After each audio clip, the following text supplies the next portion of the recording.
Vishnupad Paramahamsa Parivrajagacharya Ashtotarashata Sri Srimad His Divine Grace Abhay Charnaravinda Bhaktivedanta Swami Srila Prabhupada Ki Jai.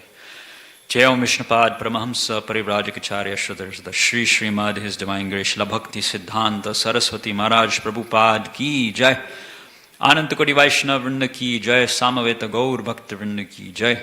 Grantharaj Srimad Bhagavatam Ki Jai. Jai Nitai Gaur Premanande.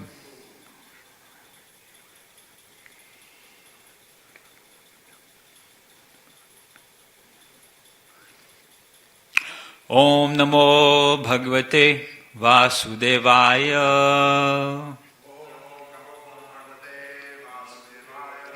Om Namo Bhagavate Vasudevaya.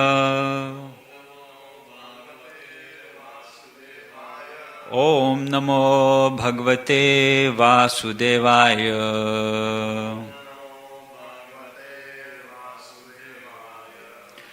Today we are reading from Canto 3, Chapter 13, The Appearance of Lord Varaha, text number 45. Please repeat. Savai bata brashtamatista vaishate.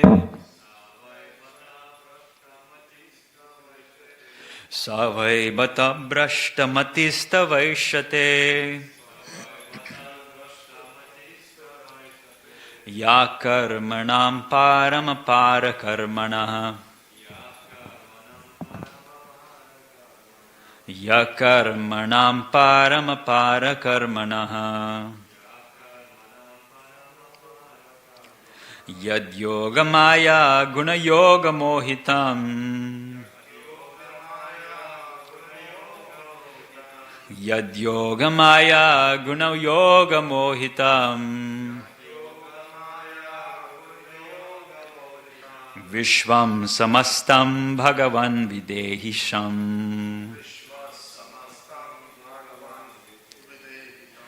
Vishvam samastam bhagavan videhisham. Savai bata brashtamatista vaishate. Yah karmanam paramapara karmanaha. Yad yogamaya guna yoga mohitam. Vishvam samastam bhagavan videhisham.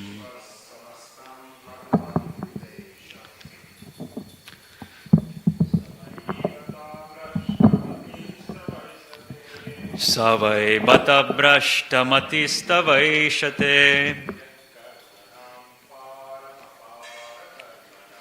Yakarmanam paramapara karmanaha. Yad yogamaya guna yoga mohitam. Vishvam samastam bhagavan videhisham.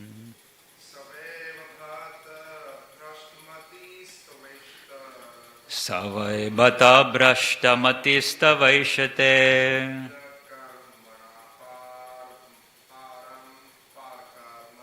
Ya karmanam paramapara karmanaha.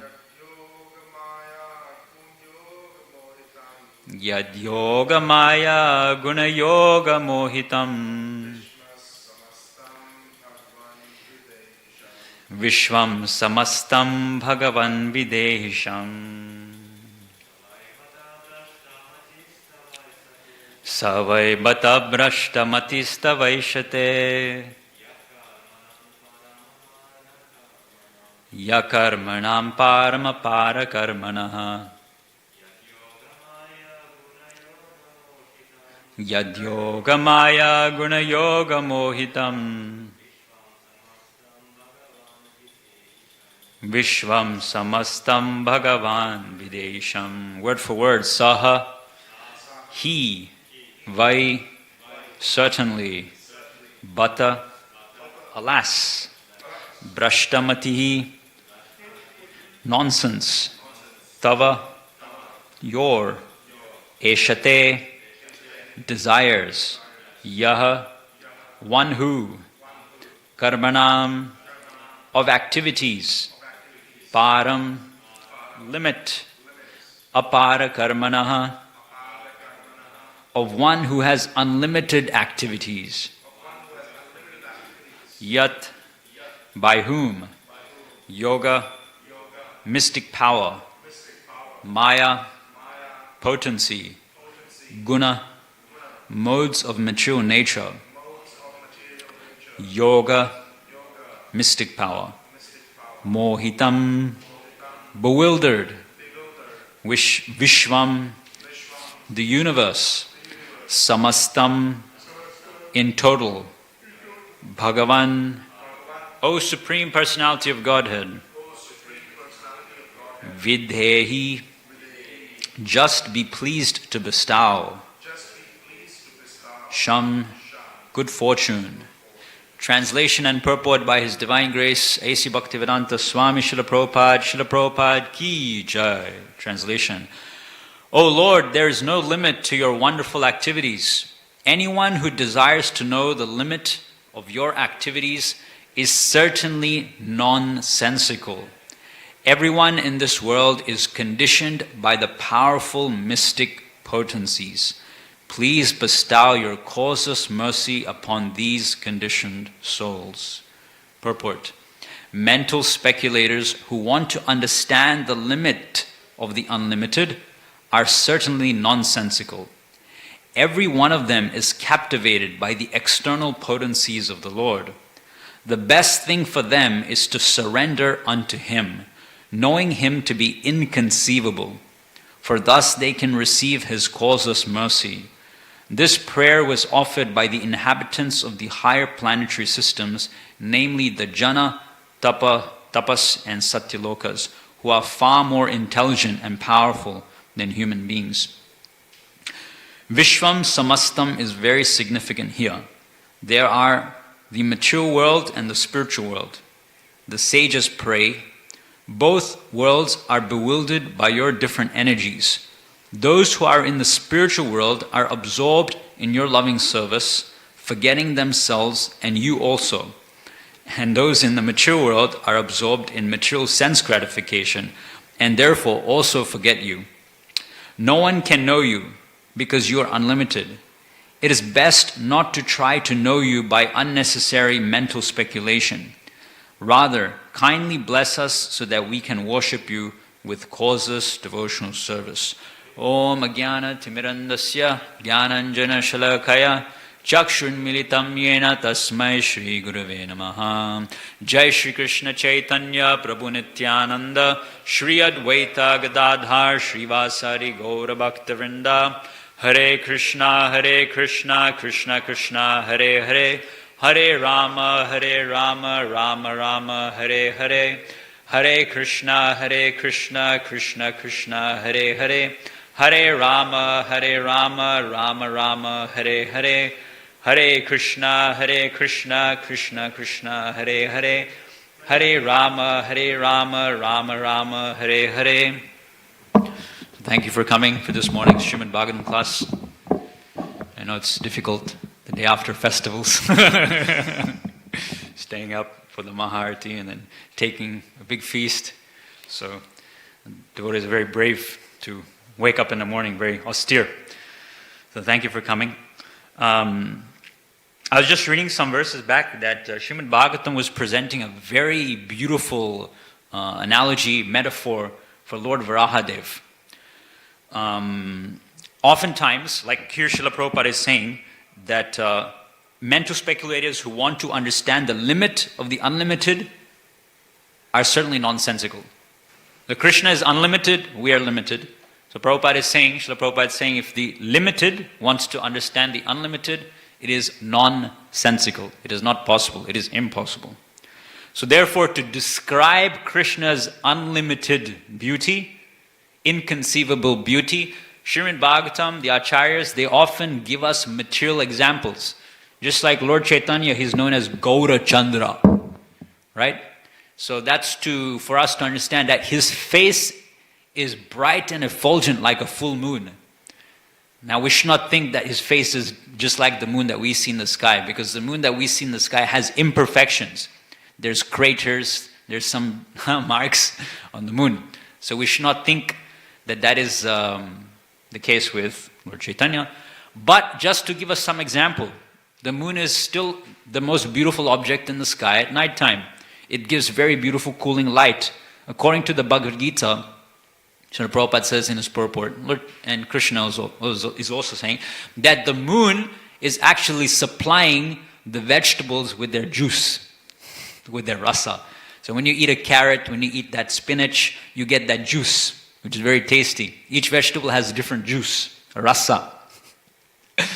That's why different devotees like different vegetables as well, because everyone is an individual.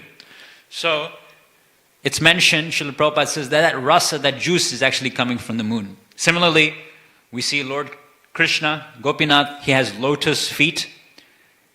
Also Srila Prabhupada mentions that in the material world the most beautiful object, what to speak of flower, is the lotus flower. So in this way, Krishna is described as having lotus limbs, lotus feet, lotus smile, like that.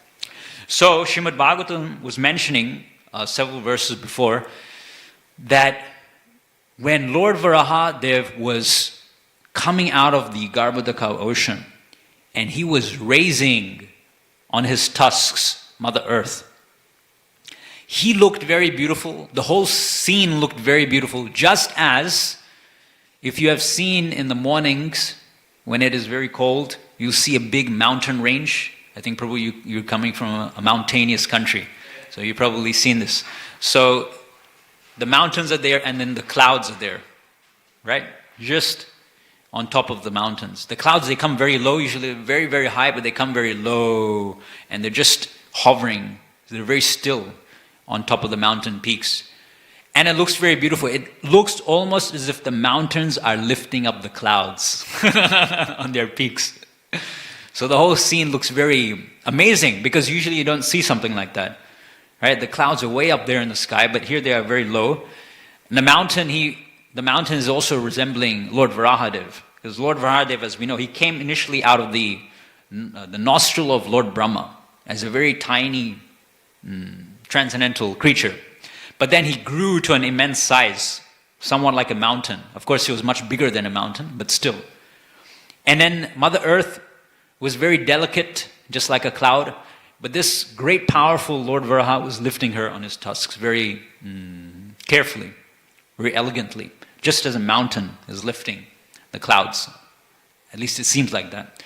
So Bhagavatam was giving us this practical and familiar analogy for us to appreciate this situation. Otherwise we may think, hey, a boar with tusks, very powerful, sharp tusks, lifting up planet Earth, that seems like a very violent scene.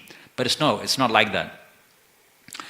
In fact, because Mother Earth touched the transcendental body of the Purusha, Krishna, she ended up marrying.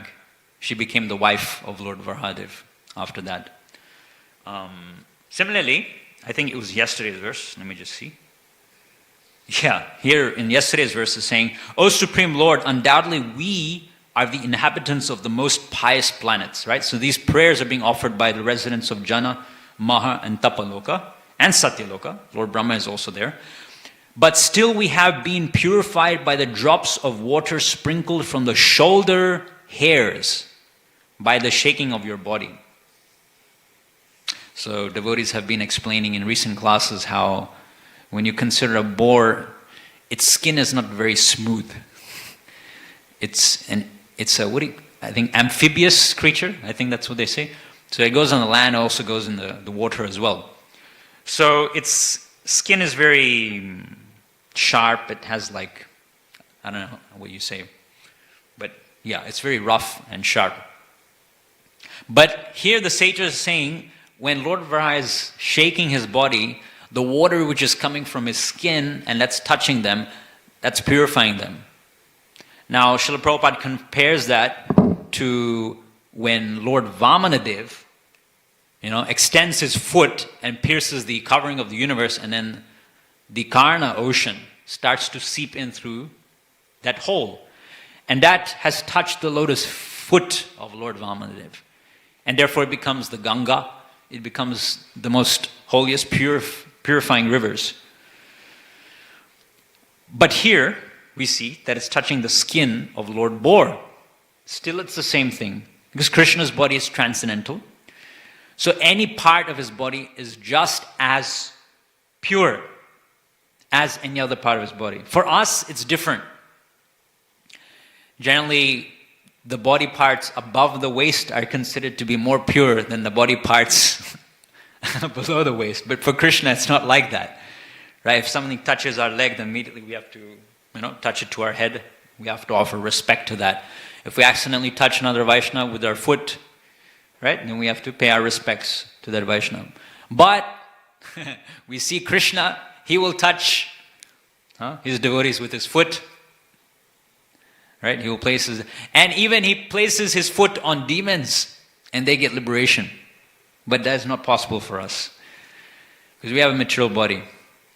I was reading in Chaitanya Charitamrita recently that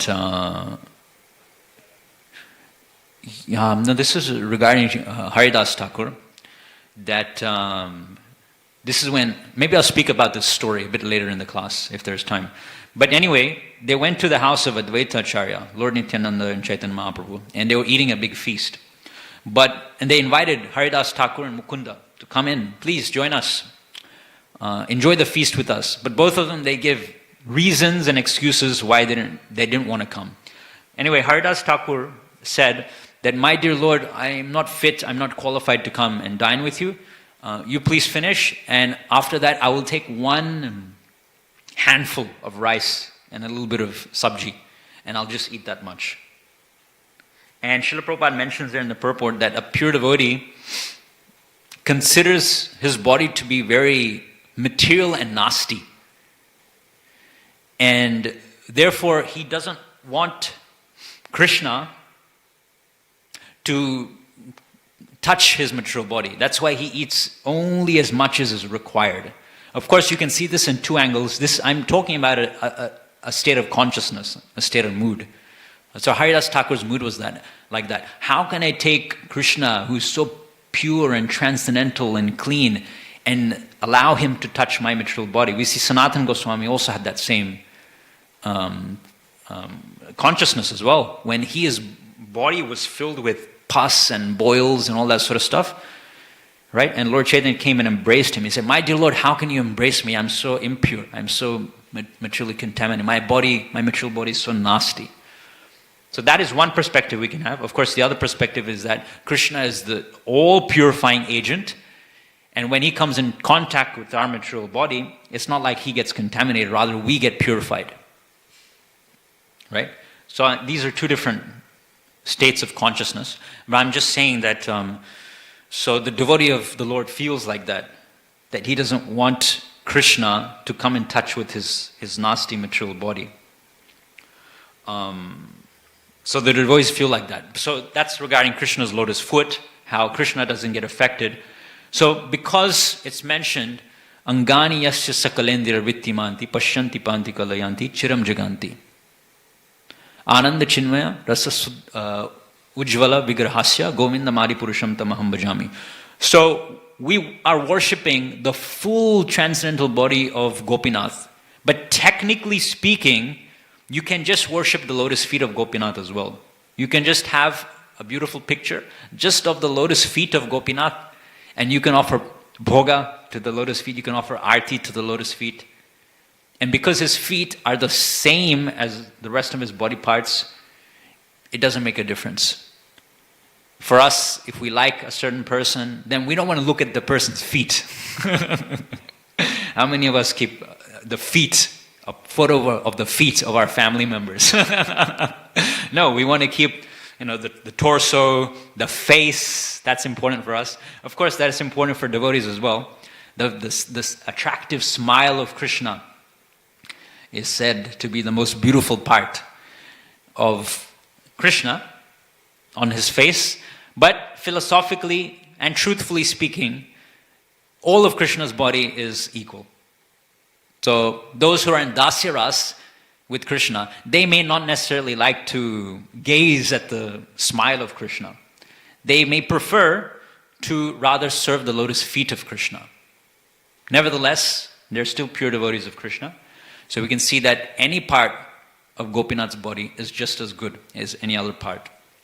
So here, Srila Prabhupada starts off his purport by talking about mental speculators. And this has been a theme in this part of Srimad Bhagavatam, about how Lord Brahma and these great sages from these higher planetary systems, they have not been able to ascertain, at least initially, about Lord Varahadev's identity. Who is he?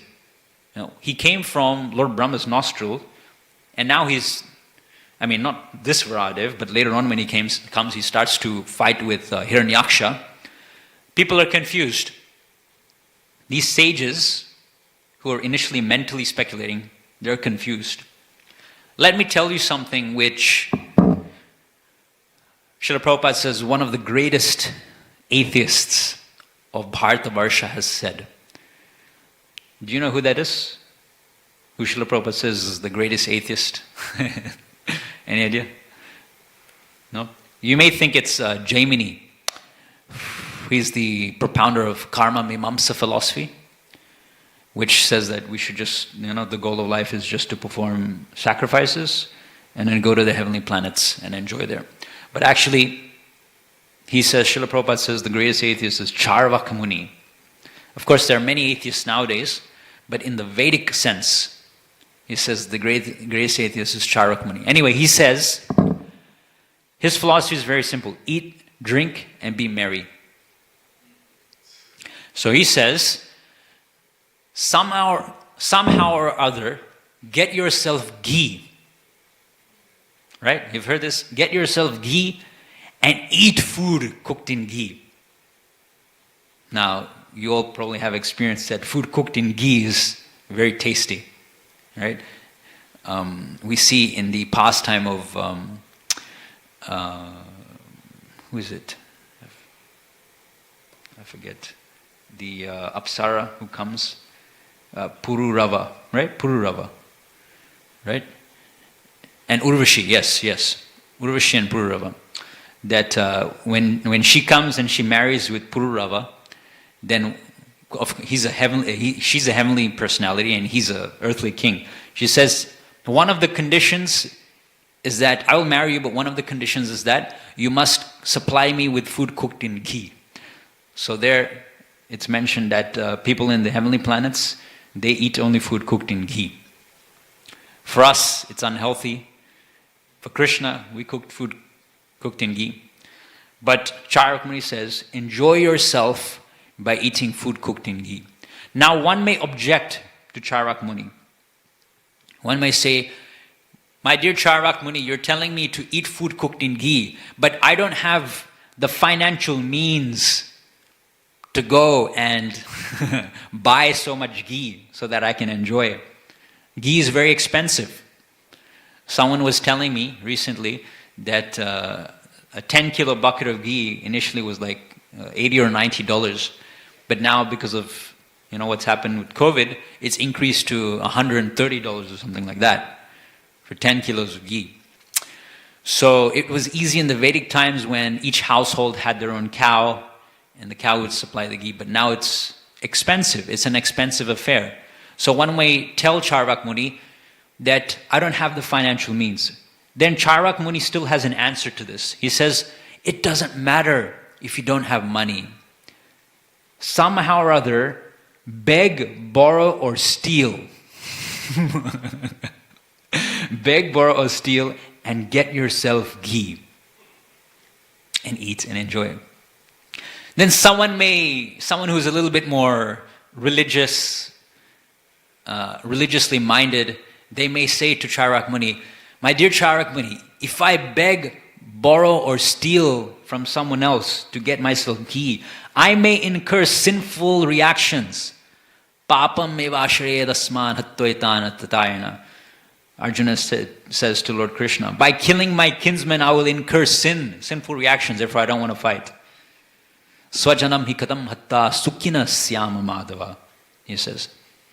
Then, what does Charvaka Muni says? It doesn't matter.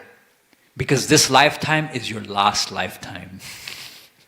Even if you steal ghee from someone and you eat it, you won't incur any sinful reactions because everything is finished after this body is finished. So we can see that this is the perfect sutra, right, for the materialists, for the mental speculators, for the karmis, that the conditioned soul is all about enjoying, and in that attempt, in that pursuit of enjoying, you have to put your foot on other people, right? Sometimes my Guru Maharaj gives the example of climbing the corporate ladder.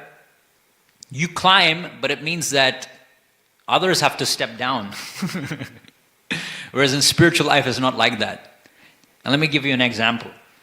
When, again, this is something that Srila Prabhupada highlights in Chaitanya Charitamrita. He says that when Lord Chaitanya and his Harinam Sankirtan party, they came to Ramakeli, this village known as Ramakeli. At that time, Sanatan Goswami, Rupa Goswami, and their brother Anupam. Of course, that time they were working in the court of the Muslim magistrate. So they went and they saw Lord Chaitanya there, and Sakar Malik and Dabir Khas and Anupam, they put grass in their mouth to show their humility, and then they did Dandavat Pranams to the lotus feet of Chaitanya Mahaprabhu. And Sri Chaitanya Mahaprabhu gave them their blessings, his full blessings, that they would soon join him, they'd become pure devotees of Krishna. And he instructed all the other devotees, all the other Vaishnavas there, who were dancing and chanting, part of the Harinam Sankirtan. He said, my dear Vaishnavas, please bestow your blessings upon these three individuals. And what do you think the other Vaishnavas said? They were very happy, they were very enthusiastic, they were very satisfied at heart to give their blessings to someone else. And Srila Prabhupada makes it a point that a Vaishnava is not envious. In materialistic life, and even in devotional life, in the beginning when we're neophyte, when we still have the anarthas, right? Of course, very difficult to get rid of them. The desire for name, fame, popularity, all these things are there within us. That's why anartha nivritti is essential. But we see that if certain devotee is glorified, if a certain devotee is singing nicely, distributing more books, cooking nicely, and he's being recognized for his service by others, then what happens? Then we get like a heart attack, right? Our chest becomes heavy. We feel, oh, when will I get recognized for my service? So we should question our motives. Who are we serving? Whose pleasure are we thinking about when we're serving Krishna? So Srila Prabhupada makes it a point that a Vaishnava is not envious. When these other Vaishnavas who are part of that dancing and chanting party, when they saw Sri Chaitanya Mahaprabhu give his full blessings to Rupa Goswami, Sanatana Goswami, and Anupam, they did not feel any envy. They were very happy for them. So this is the mood and the mindset of a Vaishnava. Something that mental speculators and materialists find it difficult to understand. And because of these ill qualities, then they cannot understand the Supreme Personality of Godhead as well. Now, Srila Prabhupada in the second paragraph says, Vishwam Samastam is very significant here. There are the material world and the spiritual world. The sages pray, this is very important, the sages pray, both worlds are bewildered by your different energies. Those who are in the spiritual world are absorbed in your loving service, forgetting themselves and you also. And those in the mature world are absorbed in material sense gratification and therefore also forget you. Now, which type of energy is existing here in the mature world? Who can tell? Which one? External. Otherwise known as Maya. So Mahamaya energy, Krishna is external. Bahirmukh jivas are affected by this external energy. Now in Vaikuntha, which energy is existing? Yeah, but okay. Yes, but what is she called technically? Just like external energy is called Maya, Mahamaya. So the internal spiritual energy is called what? Yogamaya. Yogamaya. You've heard this term? Okay, so Yogamaya. Now my question is, does Yogamaya exist in Vaikuntha or only in Golok Vrindavan?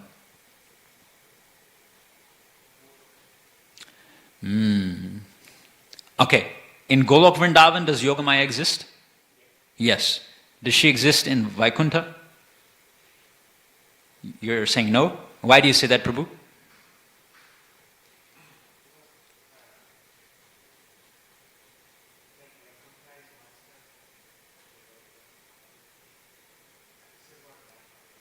Okay. What is the function of Yogamaya? What does she do? Okay, what does Mahamaya do? She makes us remember or forget Krishna? Forget Krishna. She makes us forget Krishna. Yogamaya, does she make us remember Krishna? Like in terms of who Krishna actually is, his supreme position? Or she makes us forget Krishna's supreme position?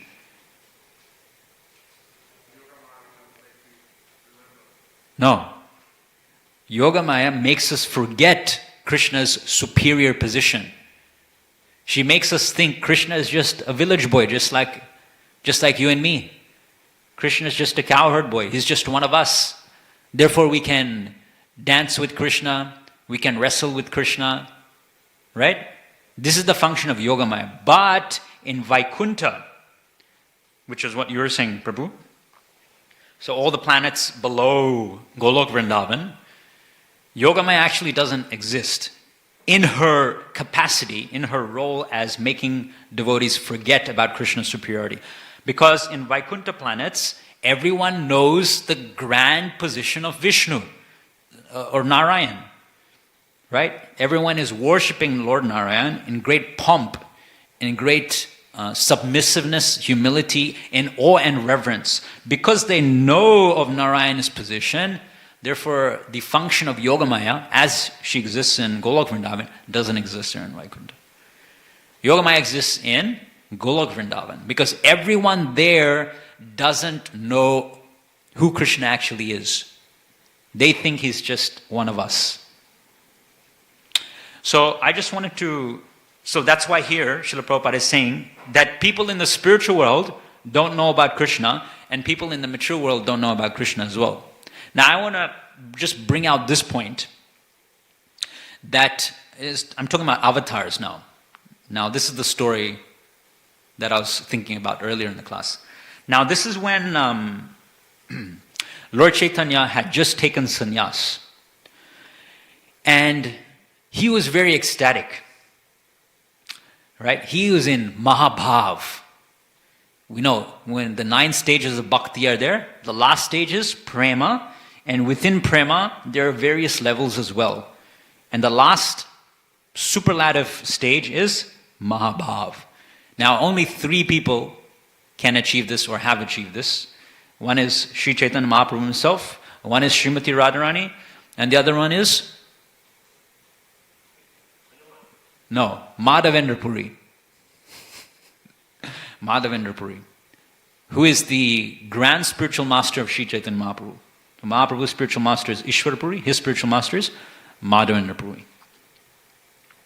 So Sri Chaitanya Mahaprabhu is in Mahabhav. Yes, I've just taken sannyas. He's chanting Hare Krishna, he's dancing, and he tells his associates, specifically the ones who are traveling with him. I believe it's Nityananda Prabhu was there, Chandrasekhar Acharya was there, Haridas Thakur was there, and Mukunda Datta was there as well. So they're accompanying Sri Chaitanya Mahaprabhu. And Sri Chaitanya Mahaprabhu wants to go to Vrindavan. I've just taken sannyas. Sannyasis, they usually stay in the forests. Pancham, Urdam, Vanam, Gachet. Right? So let me go to Vrindavan. And the devotees don't want Lord Chaitanya to leave their association. So they hatch a plot to mislead the all-knowing Supreme Personality of Godhead, to trick him. Of course, in Navadip area, the Ganga is flowing. But in Vrindavan, Ganga does not flow, right? Yamuna flows. So because Mahaprabhu is in ecstasy, Nityananda Prabhu tells him that, look, there is the river Yamuna. Actually, it's the river Ganga. They haven't even left Bengal yet. But Mahaprabhu doesn't understand because he's in ecstasy. There is the river Yamuna. So go, Lord Chaitanya, go and take your bath in the river Yamuna. So Mahaprabhu happily goes. He takes his bath there. And then as he's taking his bath, Nityananda Prabhu tells Chandrasekharacharya to quickly go to Shantipur, to Advaita Acharya's house, and ask Advaita Acharya to bring a fresh clothing for Lord Chaitanya and to arrange for a beautiful feast for Sri Chaitanya Mahaprabhu. So he does that, he goes. Mahaprabhu is having his bath, and then all of a sudden he sees a boat coming, and on the boat Advaita Acharya is there.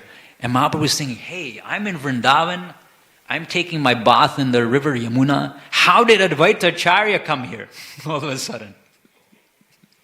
He still can't understand. Now remember the dynamics here. We're talking about Krishna, who is Sarva Karana Karanam, and he's the cause of all causes, and he's the all-knowing. Right? One of the functions of Krishna is Sat Chit Ananda. Chit is all-knowing. But here we see Krishna apparently doesn't know what's going on. So Advaita Acharya comes, and it says in the Chaitanya Charitamrita, he's got a fresh kopan for Chaitanya. And then the devotees take him out of the water, he changes, he gets dressed, and Advaita Acharya takes him to his house. So they go, and then he realizes that the devotees have tricked him, eventually. And Advaita Acharya tells him, look, I've arranged a beautiful grand feast, and there's like tens of verses in the Chaitanya Charitamrita, which actually tells us the amazing varieties of dishes which Advaita Acharya and his wife Shachimata, they cooked for Sri Chaitanya Mahaprabhu. Cakes floating in custard, different types of vegetable dishes. The list goes on. So yes. So then Nityananda Prabhu and Chaitanya Mahaprabhu are sitting inside. And this is where they invite Haridas Thakur and Mukunda and all the other devotees to come. But they refuse to come. But inside the house, there's only three personalities. And all three personalities are the Supreme Personality of Godhead. They are the three Prabhus. Sri Chaitanya Mahaprabhu is there, Nityananda Prabhu is there, and Advaita Acharya Prabhu is there. They are all Krishna, or avatars of Krishna. Right? The avatars of Krishna are plenary, which means they have the same potencies. Krishna is there within them, but they exhibit the full potency of Krishna to lesser degrees because they're his expansions. Now, Advaita Acharya on a banana leaf serves enough prasad for Nityananda Prabhu and Chaitanya Mahaprabhu for 15 people. He serves 15 people's worth of rice, dal, sabjis, sweets, drinks, each for Nityananda Prabhu and Sri Chaitanya Mahaprabhu. Now, Chaitanya Mahaprabhu, thinking himself to be a sannyasi, he says, I'm a sannyasi. I'm not supposed to eat such grand meals. I'm not supposed to eat such fancy, heavy foodstuffs. We know the instructions that Lord Chaitanya gave to Raghunath Das Goswami. Gramya kata na shunibe, gramya varta na kaibe, bhalana khaibe, arabalana paribe. Don't listen to mundane gossip. Don't speak mundane gossip, prajalpa. Don't eat fancy foodstuffs. Don't dress very exuberantly in a fashionable way. This is the instructions, half of them, which he gives to Raghunath Das Goswami, for someone who is in the renounced order of life. So Sri Chaitanya Mahaprabhu is exhibiting this standard of a sannyasi. I can't eat all this. I just came to your house just to accept a little bit of rice and a little bit of vegetables. That's it. But you've tricked me. You've given me this huge feast. So apparently he can't eat so much. What does Advaita Acharya say? I know everything about you, Sri Chaitanya Mahaprabhu. In Nilachal, in Jagannath Puri, you eat 53 dishes in one sitting. Right? The Chappan Bhog, which Lord Jagannath eats. So that's the dynamics. Apparently Mahaprabhu is Krishna, but he says, I can't eat all this. I'm just a sannyasi. I'm just a human being. How can a human being eat all this? Advaita Acharya, who is also not different to Chaitanya Mahaprabhu, he says, you can. What does Nityananda Prabhu say? The Nityananda Prabhu, who is an Avadut, he says, you know, Advaita Acharya, I've been fasting for 3 whole days. And I thought to myself that today I could finally break my fast. But this food which you've given me is not enough even for half a bite for me. Now remember how much food he has put on his plate. 15 people's worth. So on the one hand, Mahaprabhu is saying, this is too much for me. And Nityananda Prabhu, who's not different to Chaitanya Mahaprabhu, he's saying, this is nothing for me. This will not even fill half of my belly.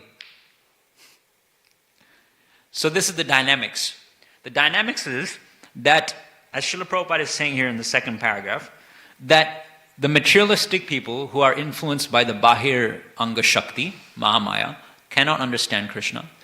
The devotees of Krishna, the transcendentalists who are in the topmost Vaikuntha planet, Golok Vrindavan, they also cannot understand Krishna, Krishna's Aishwarya. And here we see an example where Krishna himself cannot understand himself. Apparently. That's how Krishna enjoys. What are different avatars? Different avatars are different moods of Krishna. Just like you may be a certain person, right? You may be a reserved person, you may be an extrovert, whatever your personality may be. Okay, it is like that. But sometimes you may become angry. Now when you become angry, your face becomes red. Right? You start to shiver and shake. And you start to say things loudly, you start to speak loudly. So you have changed your avatar, haven't you? You're not your usual self. This is your angry avatar. Or when you're sad, tears come from your eyes, right? You're very emotional, your voice becomes very feeble. This is a different you, it's not your usual self. So similarly, when our Gopinath decides to become angry, of course, Gopinath himself never becomes angry, but because when he does become angry, he doesn't stay as Gopinath, he becomes Lord Nrsimha, right? When Gopinath wants to go and take a swim, then he transforms himself into Matsya avatar. Right? So these different avatars are exhibiting different moods of Krishna. Just like how different emotions in us make us change our personality for a short period of time. So Krishna comes in different avatars, like Varaha, Vamana, Sri Chaitanya Mahaprabhu, to exhibit. He comes as Krishna himself to taste that madhurya, to taste the sweetness of his devotees. He comes as Sri Chaitanya Mahaprabhu to exhibit his audarya. There's madhurya and there's audarya. Audarya means his compassionate nature. I came across a story recently about, and it's related to how Krishna plays his part so nicely.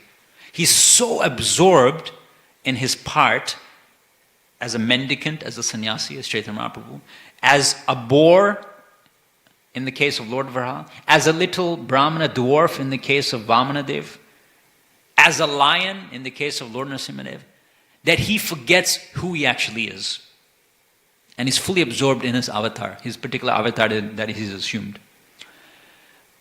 I don't know who the person is, but it's recorded in history that there was some actor, and he was performing in a play, in a theater, in a big theater. He was performing a play, and he was so attached to his role. He was so absorbed in his role and meditating on his role so much There was a part in the play, in the drama, where he was supposed to die, right? The actor was supposed to die. He was supposed to get a heart attack and he was supposed to die. Now you can understand what actually happened. He was so absorbed in his role that as he was faking, apparently, that heart attack, he actually got a heart attack. And he actually died. And no one could understand what happened because he was actually supposed to die in the play, in the drama. Of course, he was supposed to fake it, but no one could understand. He's actually dead, you know. So they had to close the curtains, and later on they found out, wow, he actually passed away. So that's an example of absorption. So even when Krishna comes, he's so absorbed in his particular avatar that sometimes even he forgets who he actually is. What to speak of Krishna's devotees? Now, that's not always the case, and I'll finish with this point. It's not always the case. Because Krishna is all-knowing, whenever he wants to, he can understand who he is. Here we see Mahaprabhu is thinking, I'm just a sannyasi, I can't eat all of this food. Yet, when Haridas Thakur is being whipped, right, in 21 marketplaces, yeah, who is there who is actually giving him protection? Mahaprabhu. In the Mahaprakash Leela, right, he calls, Sri Chaitanya Mahaprabhu calls it with Haridas Thakur. And he says, my dear Haridas, did you notice that when you're being whipped in these marketplaces, actually there was no marks on your back. You did not feel any pain. Why? Because I was there protecting you. I was there on your back. That's why you did not feel anything. Right now, here on one hand, Mahaprabhu doesn't understand that he's God, but on the other hand, whenever his devotee wants, he's protecting his devotee. And another one which is very, very gripping, very emotional. Again, I don't know who this, I can't remember who this devotee is. Maybe Prabhu, you can tell me in Mahaprabhu, Chaitanya Mahaprabhu's Leela. But he's running away from some dacoits, some gundas, this devotee. And they're chasing him with weapons and stuff, and he's about to die. But there's a river. And just at that moment, one boatman comes. And he says, quickly, get in my boat, so these people won't harm him. He runs, he gets in his boat, and this boatman ferries him away. And his life is saved. He was not attacked by these people. Do you know who that is? But you know the story. Okay, anyway, it's there. And this devotee is saved. So, during that Mahaprakash Leela, Mahaprabhu calls this devotee and he says, you know, when you were being chased that night, that day, by these gundas, and just when you thought that your life is going to end, they're going to catch you, they're going to kill you, all of a sudden, out of nowhere, a boatman came and he ferried you across. Do you know who that was? Mahaprabhu says, that was me. That's very deep. So, at the same time, Mahaprabhu doesn't know who he is for his enjoyment. At the same time, because he's all fully cognizant, he can understand, protect his devotees at any time. Okay, so we'll finish here. Any comments, questions? Okay, thank you. Grantharaj Srimad Bhagavatam ki jai, Jagat Guru Srila Prabhupada ki jai.